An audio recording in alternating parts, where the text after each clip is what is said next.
Alors là, on va ramasser un concombre parce que j'ai envie d'essayer de faire comme du fromage grec avec le lait de chèvre, avec un peu de basilic dedans. Bon, pour l'instant, j'ai que ça en concombre, c'est pas grand chose, mais c'est déjà ça pour tester, ça va le faire. Allez, prendre un peu de basilic avec. Alors, ça, c'est le cannelle, ça va plutôt avec les trucs sucrés. Et là, on va utiliser ça. On va prendre une tomate avec que je vais couper en petits dés. C'est la première grosse. Voilà. Donc ça, c'est le reste de ce que j'avais fait. Pour faire des dips et tout, c'est pas mal. Voilà, c'est un petit peu, vous voyez, assez liquide. Je peux peut-être en rajouter s'il y en a pas assez. Mais déjà, je vais mettre le concombre dedans pour voir. Donc voilà, j'ai tout rajouté dedans. Là, c'est le basilic pourpre, la crème, j'ai bien mélangé. Et maintenant, je vais rajouter une toute petite gousse d'ail minuscule. Tu sais, c'est celle qu'on a épluchée et qu'on a mis au congélateur. Donc ça, déjà, cette entrée, ça vient 100% de chez nous. Il n'y a absolument rien, mis à part le sel, qui ne vient pas de chez nous. Et les chèvres, là, n'ont aucun complément, puisque la traite, en fait, on leur donne des petites feuilles d'arbre pour les occuper. Mais on n'a même plus besoin on n'a même pas besoin de leur donner du grain. Ajouter la tomate, en plus c'est bien, ces tomates elles n'ont pas du tout de pépins, donc c'est que de la chair, vous pouvez faire des petits cubes pour ça, c'est vraiment l'idéal. Donc là je viens de couper tout ça. Là le but de cet après-midi c'est de se faire ça là pour dégager un petit peu, pour qu'on puisse bien voir là-bas. Donc je fais ça et je vous montre après. Donc là j'ai fait tout ça là-bas, ça m'a dégagé toute cette zone. Il faut que je continue. Ce chêne il est vraiment magnifique, regardez comme il est grand. Hop. Et en plus, ce qui est bien, c'est que comme il est un petit peu dans la pente, les branches, elles vont presque au sol. Donc tout à l'heure, la vache, elle en mangeait. Les animaux peuvent manger quelques feuilles de chêne. D'ailleurs, on voit en fait qu'en dessous, hop, elles ont commencé à manger les feuilles du bas.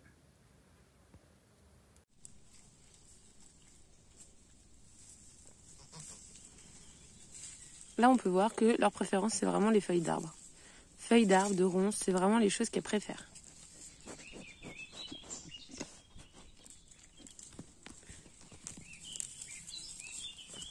Hop. En fait, chaque animal a vraiment son caractère et ses préférences.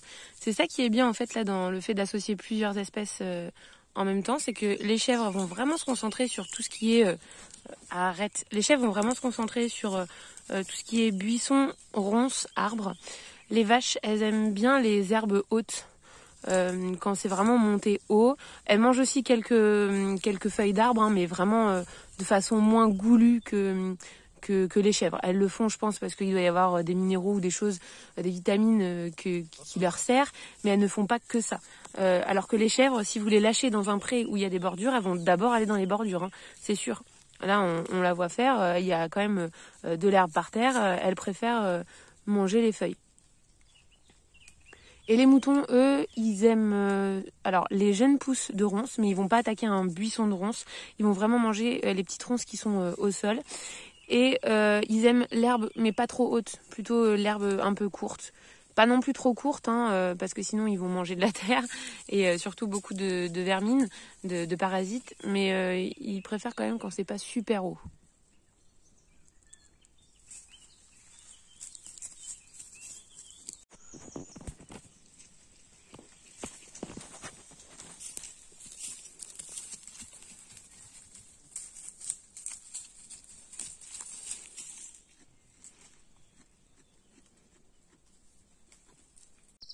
Donc là, ça y est, l'opération fougère est terminée. Nous avons tous ces tas-là, on va attendre que ça sèche un tout petit peu et ensuite les enlever. Donc voilà, vu d'ici, les gros tas. Ça nous a dégagé toute cette zone qui est nickel maintenant. Bon, il faudra juste couper là les petits genêts. Hop. Ensuite, il faut que je m'attaque à tout ça, toute cette zone, pour que là, ça soit bien nickel. Là, le gyro, il était passé devant, c'est pour ça que ça fait propre. Mais là, il pouvait pas passer parce que c'était trop en pente. Pas très facile et puis il y avait les genêts. Donc là, il y a la meuf au plaid qui m'a envoyé des grains de kéfir de lait. Alors là, je viens de les recevoir par la poste. Je vais récupérer les petits grains qui sont dedans et les mettre dans mon nouveau lait. Et ensuite, il faut le mettre à température ambiante. Alors, j'ai jamais fait, je sais vraiment pas du tout comment il faut faire. Donc, je vais suivre les conseils du livre que je vous avais montré, là, L'art de faire son fromage. Alors, voilà à quoi ça ressemble. Je ne sais pas du tout si je dois les rincer.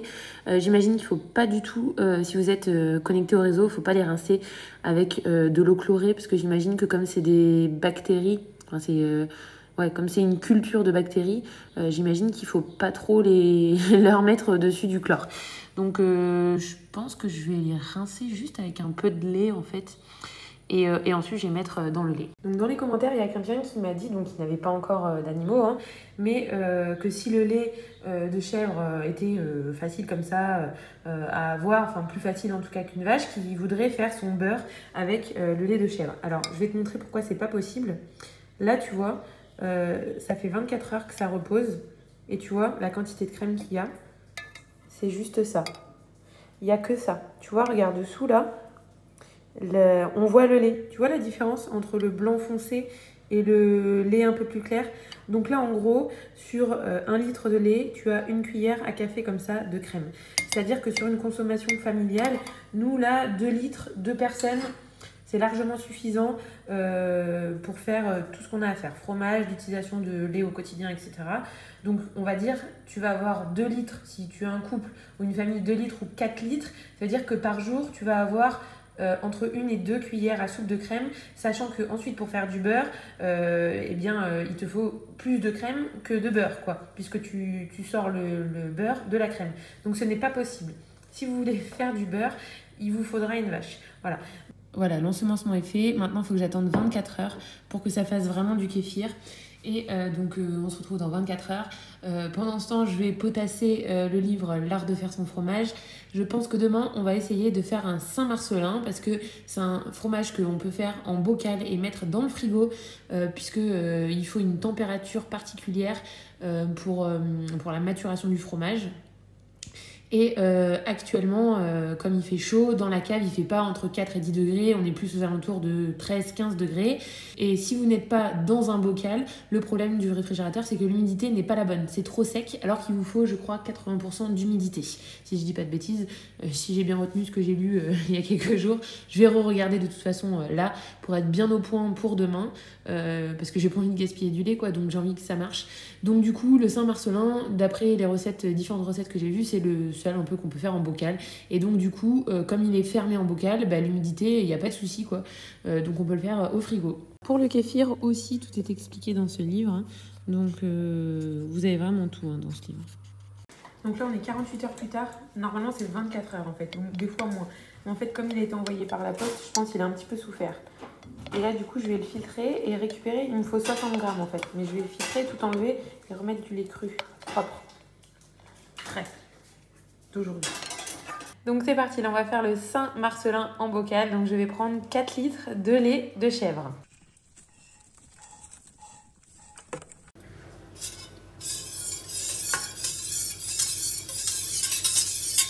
Et là maintenant on va attendre 1 à 2 jours le lait couvert. Je l'ai bougé, ça ressemblait pas à ça il y a 2 secondes. Bon, donc je viens de le découvrir. Nous sommes 24 heures plus tard. Il y a écrit entre 1 et 2 jours. Donc là, moi, ça fait que 1 jour. Alors, il y avait au départ cette couche-là, vous voyez, cette trace-là, c'était uniforme sur le dessus. Je suppose que c'est ça, en fait, quand ils disent laissez fermenter jusqu'à ce que le Geotrium candidum apparaisse. Et donc, je pense que c'est ça, en fait. C'était cette pellicule-là. Et là, je l'ai déplacée et du coup, mon cahier, il est remonté. Donc, je vais prendre avec un écumoire, ceci. Je vais prendre le cahier et ils disent de l'égoutter dans une passoire. Donc, on a mis tout ça à côté et je vais faire ça. Alors, je suppose qu'il faut que... Ah, il est vachement ferme. Là, ça a vraiment bien marché, quoi. Ça fait vraiment... Waouh! Je suis trop contente. Parce que quand je passe par l'étape yaourt avec le lait de chèvre, ça fait pas du tout ça. Hein. Ça fait liquide, quoi. Là, c'est hyper compact. Ah, c'est trop bien. J'ai du mal à croire que tout ça va faire qu'un mini fromage quand même. Hein. J'espère qu'il va y en avoir un peu plus. Ça sent quand même encore vachement le kéfir, je trouve. J'espère que ça va faire tout. Je vais goûter un petit bout de ce cahier pour voir. Oh, je suis trop contente, ça a vraiment bien marché. Non, parce que en fait, moi, avec tous les trucs comme ça, genre fromage, pain, machin comme ça, quand je fais pour la première fois un truc, je réussis jamais. Il y a toujours un truc qui se passe pas du tout comme il faudrait. Ça, c'est dû à ma grande pathologie de ne jamais réussir à suivre une recette à la lettre. Et ça, c'est un grand défaut que j'ai. Il faut toujours que je change à ma sauce. C'est comme là, j'avais pas de thermomètre, donc j'ai pas pu vraiment mesurer la température qui disent 32 degrés. Donc j'ai fait au pif. Je me suis dit, c'est peut-être un peu pas assez chaud, mais ça a super bien marché, quoi, parce que ça a mis 24 heures. Même pas, parce que je l'ai fait hier soir, juste après la traite, donc il devait être 9h30, quoi. Et là, il est 7h30. Hop, regardez tout ce que ça fait. Oh, je suis trop contente. On va pouvoir faire plein d'expériences. Allez, c'est bon. Donc là, j'ai mon petit fromage qui est là, mon cahier. J'ai mon petit lait qui est ici. Franchement, je suis trop contente. C'est hyper satisfaisant. Parce que là, il faut se dire, c'est 4 litres de lait de chèvre. Ça représente 1 jour et demi de traite. Donc, c'est ouf en fait de dire ça. Je trouve ça me rend super... je suis fière de moi, franchement. Parce que, franchement, tu t'embêtes. Franchement, je vais pas vous le cacher, mais quand tu rentres du travail le soir, c'est fatigant de devoir aller traire et tout. Mais oh là là, qu'est-ce que c'est satisfaisant de se dire on a réussi à faire son petit fromage et tout. Ah, je suis trop contente. J'ai trop hâte de goûter. Donc là, il faut le laisser s'égoutter à l'air libre. Qu'est-ce qu'ils ont dit ? 24 heures. Voilà. Dans 24 heures, on va le saler. Donc on se retrouve dans 24 heures. Donc là, je vais rajouter le sel. Il faut 23 grammes de sel. Et ensuite mélanger. Donc là, on a goûté un petit goût on a goûté un tout petit bout pour voir si c'était pas mal. Et ça commence à être pas mal. J'ai vraiment hâte de le voir maturer. Vous voyez, il a vraiment séché. Là, il est vraiment sec. Donc on va rajouter les 23 grammes de sel. Et ensuite, il faut le laisser égoutter 2 jours à température ambiante. Voilà ce qu'on obtient. Vous recouvrez en fermant la gaz, plus en mettant un torchon dessus pour que ce soit à l'abri des insectes. Et voilà, ensuite 2 jours à attendre. J'ai laissé à l'air libre pendant 2 jours. Et on se retrouve avec ça. C'est bien sec. Ça a commencé à vraiment prendre du goût. À chaque fois, je goûte une demi-cuillère pour goûter. Et maintenant, on va le mettre dans des bocaux. Il faut en remplir la moitié, ils disent. Et ensuite, on va le laisser entre 7 à 10 jours à température ambiante, en chaque jour ouvrant le bocal et essuyant l'humidité qui aurait pu se former au-dessus. Et ça m'a fait 3 petits bocaux. Donc ils ont dit tasser le dessus. J'ai pas trop tassé sur toute la hauteur. Vraiment, j'ai tassé que le dessus pour que ce soit un peu plat. Et on va laisser tranquillement de côté pendant 7 à 10 jours. Abdel et mon grand-père, ils se sont amusés à faire ça. Donc là, c'est que de la récup, sauf la visserie et le cadenas. Mais sinon, ils se sont bien débrouillés. Ça, c'est les lisses qu'on avait en trop pour la clôture du poulailler. Donc, ils ont fait un cadre. Ensuite, ils ont mis le grillage, un truc tout simple. Ça, en fait, c'est une barre de fer. Là, elle a été pliée ici, recoupée et tout. Ça sert en fait d'ouverture, vous voyez. Là, ça a été juste plié ici. Et tac, voilà. Ensuite, ah oui, ça aussi, c'est pas mal. Donc, on a un petit portillon tout petit ici, juste pour nous. Et on peut l'ouvrir en fait en grand pour quand le tracteur a besoin de passer. Et une plaque d'arrêt pour que ça ne puisse pas s'ouvrir de l'autre côté et forcer sur les charnières. Là, les charnières, ils les ont achetées parce qu'ils n'ont pas osé dire non aux vendeurs en fait quand ils étaient là-bas. Mais ils en ont acheté que pour ce portillon-là. Et le deuxième portillon, ils les ont fabriqués eux-mêmes. Je vous montrerai, enfin, pas ça, mais ça en fait, ils l'ont fabriqué eux-mêmes et ils ont récupéré les trucs des vieux volets pour ça. Et ici en fait ils ont fait une quille pour pas que ça bouge aussi, un truc vraiment solide quoi, parce que bon les chèvres et tout, si ça s'appuie dessus, faut surtout pas que ça torde le portail parce que sinon elles pourraient se barrer. Surtout qu'il y a plein de gens qui commencent à venir les voir et tout. Là tous les voisins du village en face ils se promènent avec leurs enfants et tout, ils aiment trop les voir. Arrête! Et ils se promènent avec leurs enfants et tout, donc ils viennent regarder. Donc les chèvres bien sûr elles sont curieuses comme tout, donc elles viennent vite fait voir. Elles viennent voir et elles pourraient s'appuyer dessus. Donc de toute façon, je me tâte à passer de l'électricité aussi là devant, mais on verra. Et donc ils ont mis cette quille, ça c'est pareil. En fait c'est un tube cylindrique, là ça a été soudé ici. Ensuite qu'est-ce qu'ils ont fait? Ça aussi ils ont soudé là, ça ça. Et là, ils ont coulé du béton pour le bloquer dedans. Et puis voilà, et du coup ça s'ouvre pour pouvoir ouvrir le portail en grand. On m'a demandé pour les vols qu'est-ce qu'on avait mis en place, je vous en parlerai parce que on a la clôture électrique plus, bon la clôture électrique ça dissuade plus personne maintenant, hein, mais il y aura quand même clôture électrique. La caméra je l'ai pas encore mise mais je vais la mettre, la caméra Reolink là que j'avais reçue gratuitement des Chinois. Du coup là on a rajouté aussi un cadenas quand même, alors le cadenas ne va dissuader personne, surtout un tout petit comme ça, c'est juste si c'est des enfants qui puissent pas l'ouvrir facilement quoi. Si c'est vraiment quelqu'un de mal intentionné, il va y arriver.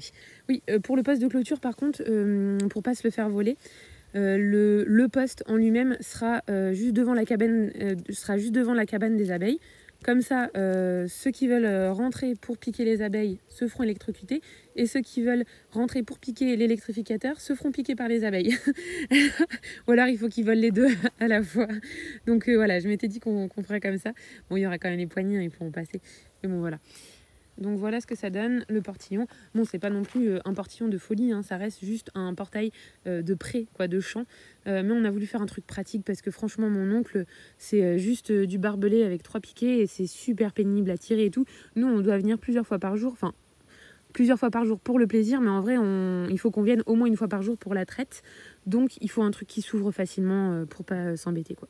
Voilà, donc on a fait ce truc. Donc, ils ont fait ce truc pour que ce soit vraiment propre. Et moi, pendant ce temps, j'ai coupé plein de fougères. Je vous montrerai peut-être peut-être avant cette séquence ou après, vous verrez ce que j'ai fait un peu de l'autre côté. Je voulais vous montrer les petits murets en pierre sèche qu'on a bien sûr laissés sur le côté du parc. En fait, ça permet de retenir la terre, puisque moi, mon parc est au-dessus. Vous voyez, il y a les arbres. Donc, là, il faut que je coupe un petit peu les fougères pour pas laisser tout réenvahir.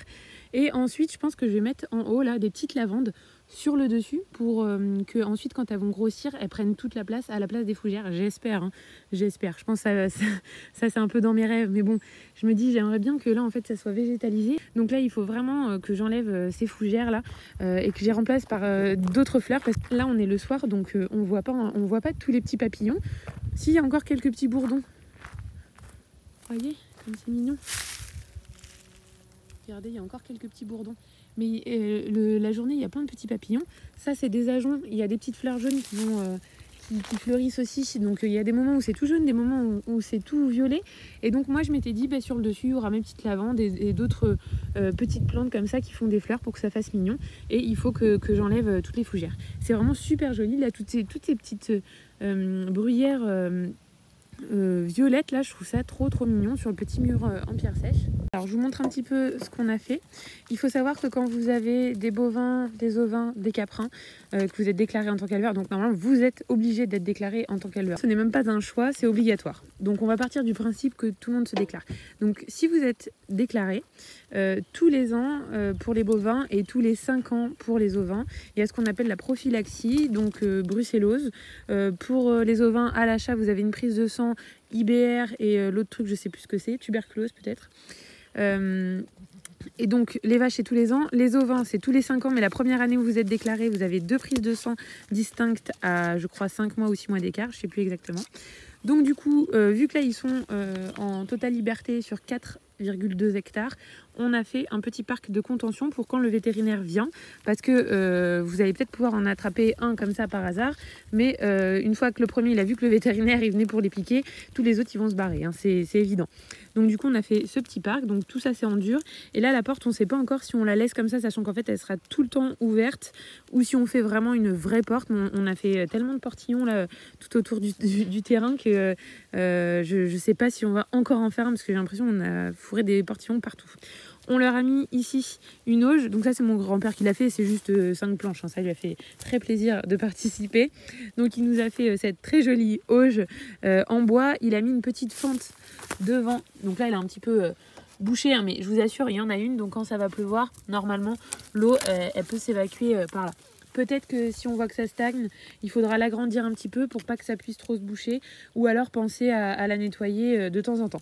Donc pourquoi l'auge elle est ici? Parce que de temps en temps, pour leur faire des petites gâteries, on leur amène soit des feuilles qu'il n'y a pas ici et qu'ils aiment bien, soit de l'orge pilée.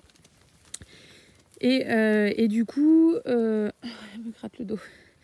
Et donc du coup le fait de leur donner toujours ici, le jour où le veto doit venir, on leur donne là et on les ferme dans le petit parc de contention. Donc on a fait ça avec des petits trucs de récupération, donc ça c'est des listes qui nous restaient. Ça, on a pris des piquets du terrain, à la tronçonneuse on a un petit peu épointé. Ce qui était pénible aussi, c'était qu'avec l'enfonce piqué, il fait 10 cm de large, donc il fallait casser un petit peu tous les nœuds, quoi, parce que premier truc, on l'a coincé dedans, donc voilà. Ensuite de ce côté, là c'est pas terminé, il faut vraiment que je réfléchisse à un truc pour maintenir la chèvre, une sorte de petit cornadi facile et qui la gêne pas trop, avec ici une petite mangeoire.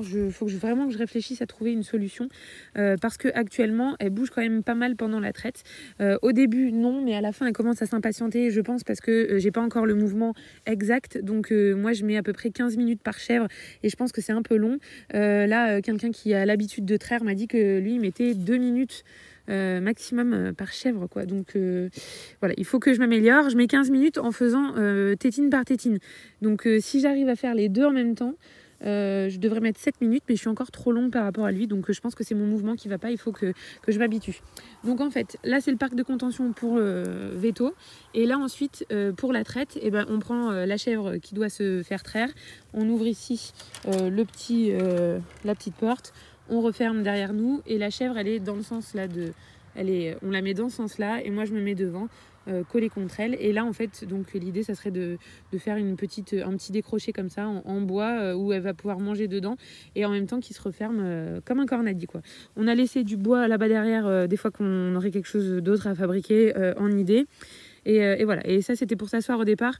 C'était mon grand-père qui voulait que je m'assoie là-dessus, sauf qu'en fait ça va pas du tout parce que je suis beaucoup trop grande. Je ne veux pas faire une plateforme surélevée parce que j'aime pas trop être assise et faire ça, en fait. Je préfère être assise carrément par terre. Donc là ça va très bien parce qu'il fait beau, mais il faut vraiment que je trouve une solution pour l'hiver. Donc soit recouvrir d'un tout petit truc qu'on peut déplier en gros comme un mini store, si vous voulez, anti-pluie pour l'hiver, soit parce que j'ai pas envie de faire un toit encore ici, là c'est vraiment je vais avoir fait des toits partout, donc non, j'ai pas encore envie de refaire un petit toit en tôle ici. Ça va franchement commencer à vraiment gâcher le paysage. On a déjà deux petits abris, ça fait beaucoup, donc là je veux un truc en gros qui puisse s'enlever l'été et se mettre facilement et rapidement que quand il pleut, quoi. Et pour par terre, pour l'instant pas de souci. Même l'autre jour il avait plu, c'était un peu mouillé, j'avais juste mis un petit plastique dessous et je m'étais assise dessus, voilà. Là dans le coin du parc de contention pour le veto, on a mis un coffre de tout ce qui pouvait nous servir. Donc là il y a des longes, il y en a 3 différentes. On a un seau si par exemple il faudrait qu'on ramène des granulés, parce que autant là toute la partie été, automne, on essaye de pas leur donner du tout de compléments parce qu'ils ont vraiment ce qu'il faut dans la nature, et puis voilà, donc on évite de leur donner des compléments. Mais par contre c'est vrai que quand ils sont pas très enclins à faire quelque chose, si vous avez une poignée d'orge, ça va tout de suite les motiver. Alors les vaches pas trop, celle qui a le cœur, elle est vraiment intelligente et elle se fait pas avoir par la gourmandise. Par contre les moutons, eux, on leur montre une poignée d'orge, ils vous suivent jusqu'au bout du monde, quoi. Si vraiment il veut pas rentrer dans le parc de contention et que vous voulez l'attirer avec l'orge, ça va marcher à tous les coups. On a ici les boucles pour s'il y a des naissances, la pince à boucler. Ça c'est une lampe. J'ai pensé que si jamais l'hiver il y a un problème ou la nuit, et au moins on a une lampe ici, parce qu'on sait jamais. Moi en fait je passe 4 fois par jour quand je vais au travail, je passe par ici, je passe devant, donc si je vois qu'il y a un problème, j'ai pas toujours tout le nécessaire dans la voiture, donc au moins là c'est dedans. C'est un coffre qui est étanche, ça vaut 30 € les coffres comme ça je crois, et Abdel il avait trouvé ça à Aldi. Ensuite là c'est la trousse médicale avec une poignée pour pouvoir courir dans le terrain avec si on a besoin, parce qu'ils sont pas forcément avec leurs problèmes juste là dedans. Donc ça c'est un truc de désinfection, c'est ce qu'on met sur les cordons quand il y a les naissances. Donc là il y a quand même un garrot au cas où, une couverture de survie pour réchauffer, un couteau si on a besoin de couper un lien, couper quelque chose. J'ai mis une ficelle, moi je vois pas à quoi ça peut servir, on sait jamais. Je me suis dit bon au moins il y a de la ficelle ici s'il y a besoin d'enrouler un truc, d'attacher un pansement. Des cotons, des compresses, du sérum Phi, un petit baume gras. J'ai une chèvre qui fait un peu d'eczéma, donc je lui passe un petit peu de gras. Des fois je lui passe juste son lait à elle, ça suffit. De la glycérine. Non, ça c'est de la glycérine, ça c'est de l'alcool. Du daquin pour désinfecter, des ciseaux, ça je vous avais déjà montré, c'est quand ils ont un truc dans l'œil pour le choper. Un thermomètre, une pince à épiler, pareil s'ils ont un problème de, je sais pas, d'écharde. Il faut que je mette tiens, une pince à tic. Ça c'est pour me désinfecter les mains si j'ai besoin de faire quelque chose. C'est du gel hydro. Et ensuite ça... Fatrox. Alors ça, on l'utilise pour sevrer les chèvres. On en a sevré 2 et on peut l'utiliser aussi, par exemple, vous savez, les mouches quand elles vont dans les yeux. Alors c'est surtout sur les vaches et sur les chevaux. Et ben en fait cette mouche, elle apporte une bactérie. Alors je sais plus exactement laquelle, peut-être mycoplasme. Je vous l'afficherai à l'écran. Et cette bactérie en fait. Cette bactérie elle va se développer en fait dans l'œil et ça peut leur faire un voile blanc sur l'œil. Moi ça avait commencé en conjonctivite. Alors heureusement en fait comme je viens les gratter sans arrêt, je l'ai vu directement dès que ça a commencé en fait. Donc ça s'est rentré dans l'ordre très vite. J'ai mis le produit et ça a été tout de suite bien. Par contre il y en a que si vous en rendez pas compte les premiers jours quoi, le premier jour même, bah, ça évolue vite et ça peut carrément les rendre aveugles. Hein, donc il faut faire hyper gaffe. Dès que vous voyez que vous avez un cheval ou une vache qui pleure et qui commence à avoir les paupières qui gonflent ou un voile blanc, il faut tout de suite intervenir, il faut mettre des gouttes. C'est le deuxième intérêt aussi d'avoir des animaux assez sociables parce que par exemple mon oncle, lui, il serait obligé de prendre sa vache, de l'isoler, déjà ça serait compliqué, de la bloquer complètement dans un box ou quoi pour lui faire le soin. Là, on a une des 2 vaches qui est compliquée, c'est Loline. Elle est compliquée à attraper quand elle est stressée dans un endroit inconnu, mais à partir du moment où elle est dans un endroit comme ça et qu'on veut pas la contenir, elle se laisse à peu près faire. Donc là, l'autre jour, c'était justement Loline qui avait un problème d'œil qui pleure avec la conjonctive un petit peu gonflée. J'ai pu lui mettre les gouttes dans ses yeux sans avoir à l'attacher. En fait, j'ai juste attrapé par le licol et il n'y a pas eu de souci. Donc ça, c'est vraiment super pratique parce que si vous devez vous embêter à chaque fois à contenir l'animal, c'est quelque chose qui est franchement, pour être poli, c'est très embêtant. Vous courir après un animal, essayer de le bloquer, franchement, je vous le souhaite pas parce que c'est horrible, c'est trop pénible. On l'a déjà fait quand Loline elle s'était barrée là dans le champ de mon oncle lors du transfert. J'ai oublié de vous raconter, mais en fait, lors du transfert pour venir ici, il y avait une patte d'oie à un endroit. Mon père était censé bloquer pour descendre et en fait, il a rien bloqué du tout. Loline elle est passée allègrement et elle a paniqué en fait parce qu'elle connaît pas mon père. Donc elle est partie en courant et elle est rentrée dans un pré de mon oncle qui fait 11 hectares. C'était le pire pré où il fallait qu'elle rentre. Et du coup, elle est restée 3 jours dans ce pré. On n'arrivait vraiment pas à l'attraper. Heureusement, mon oncle a réussi. Mais bon, ça avait été vraiment très compliqué. Hein. Il a tout tenté. Le lasso, tout. Et ça a été vraiment très complexe. Donc voilà, c'est pour ça qu'il faut vraiment vous habituer. Je vous mettrai en lien dans la barre d'infos les vidéos d'une nana qui vous explique un petit peu comment faire pour vraiment familiariser vos animaux, vos vaches pour les soins. Un mouton, c'est assez facile parce que franchement, vous l'attrapez à maintenir, c'est facile. Mais quand vous avez 300-400 kilos à maintenir, c'est vraiment très compliqué. Donc il faut vraiment apprendre à manipuler entre guillemets votre animal et à tisser vraiment des liens de confiance pour qu'il se laisse soigner. Lali, elle, je peux tout lui faire. Elle me laisse faire tout. Loline, ça dépend. Si elle est stressée, elle est folle. Si elle est détendue et que c'est son bon jour, elle va se laisser faire quoi. Ces chèvres, c'est dingue. C'est trop des chiens. Elles sont trop mignonnes.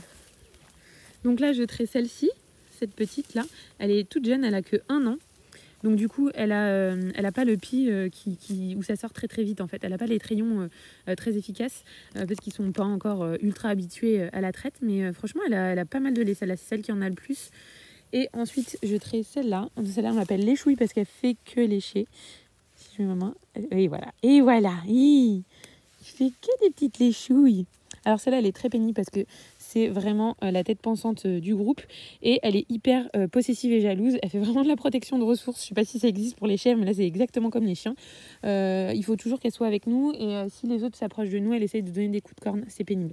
Par contre, elle se laisse bien traire. Elle a un trayon qui est plus gros que l'autre et l'autre qui est asymétrique. Bon là, je viens de la traire, donc ça pendouille un peu. Oui, mais laisse-moi montrer. Je montre tes tétous. Vous voyez, elle a un tétou plus gros que l'autre. Bon, là, je pense que vous voyez pas trop parce que c'est tout fripé vu que je viens juste de la traire. Voilà. Donc, on traite ces 2. C'est assez pratique parce qu'en fait, quand on arrive, je les appelle. Et même quand elles sont tout au bout en fait, des 4 hectares, quand on les appelle, elles viennent en courant, mais tous les moutons et elles. Alors, les vaches, pas trop. Elles viennent au bout d'un moment, elles prennent leur temps. Mais les chèvres et les moutons viennent en courant. Et les deux, là, elles se dirigent directement vers le petit enclos de traite. Elles ont pris leur habitude, alors que ça fait que 1 semaine et demie, en fait, hein, qu'on les a et qu'on les traite régulièrement, enfin, et qu'on les traite tous les jours. Donc en 1 semaine et demie, elles ont déjà chopé leurs petites habitudes et elles s'habituent vraiment, quoi. Elles se laissent faire, elles viennent à nous direct. Donc ça, je trouve ça vraiment trop pratique parce que l'éleveuse où on les a achetées, elle était en bio, mais les chèvres étaient quand même constamment enfermées dans la bergerie et elle ne leur donnait que du foin et du grain. Donc le problème, c'est que finalement, ces chèvres, elles voient jamais trop les prés, quoi. Donc je trouve ça un peu triste. Alors je comprends que quand c'est des professionnels, bah, c'est super compliqué en fait de gérer des chèvres qui sont au pré, de devoir les rentrer à chaque fois pour les traire. Mais nous, comme on est des particuliers, on a la chance en fait de pas être pressé, ultra pressé par le temps, un petit peu quand même, nous, parce qu'on fait plein de choses, mais je veux dire, on n'a pas le même besoin de rentabilité et d'efficacité et de rapidité. Et du coup, on peut se permettre en fait de leur offrir une qualité de vie incroyable, c'est-à-dire de courir sur une surface pareille où elles peuvent trouver tout ce qu'elles veulent, de toutes sortes de nourriture. Elles ont de l'herbe, elles ont des ronces, elles ont des feuilles d'arbres.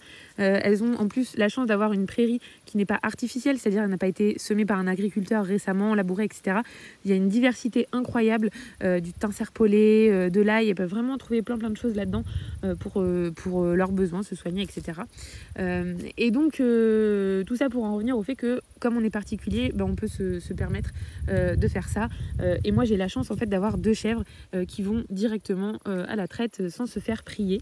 Ce n'est pas toujours le cas parce que sur les 5 qu'on a, donc il y en a une qui n'a pas eu de petit, hein, c'est celle que j'avais au départ, donc elle n'a pas de lait, mais les 2 autres qui sont là-bas, tout au fond, hop, elles là-bas, elles sont pas du tout sociables. Je les caresse jamais, elles veulent jamais être caressées, elles nous fuient comme la peste et du coup on peut pas les traire. Donc ces 2, je les ai taries, de toute façon on n'a pas besoin de autant de lait, hein. Donc je pense que les 2 là-bas, elles vont finir leur retraite, hein. D'ailleurs c'est les 2 plus vieilles, il y en a une qui a 7 ans, 6 ans ou 7 ans, je sais plus, et l'autre qui a 4 ans. Moi elle pourrait encore faire des chevreaux, peut-être que je lui ferai juste faire des chevreaux et je la traiterai pas, je sais pas, je verrai, mais voilà, c'est pas grave, 2 chèvres ça va, surtout que la 3e qui est hyper sociable aussi, quand elle aura des petits, c'est pareil, je pense qu'elle nous laissera, donc il n'y a pas de souci. Voilà. Je suis trop contente parce que là c'était complètement envahi de fougères, j'ai tout coupé, ce que je vous ai montré que j'avais fait au sécateur, et du coup les chèvres, les vaches et tout, ils ont directement été dans la zone. Là elle est en train de se faire les ronces, et là les ronces qui sont comme ça en fait, vraiment... Donc vraiment en fait faut pas que vous fassiez des gros ronciers où c'est vraiment trop le bazar. Faut que ce soit, vous voyez, des petites ronces comme ça, bien au ras du sol, comme ça, peuvent marcher et manger dedans. C'est comme si c'était un couvert végétal, quoi, n'importe lequel, genre comme si c'était de l'herbe. C'est vraiment au sol, c'est facile pour elles comme tout de le ramasser. Et du coup à l'automne on recoupera à la débroussailleuse pour que ça reste à cette hauteur, quoi. Et que ce soit pas complètement envahi, parce que quand c'est un énorme buisson elles peuvent pas aller au milieu, ça sert à rien du coup d'avoir ça.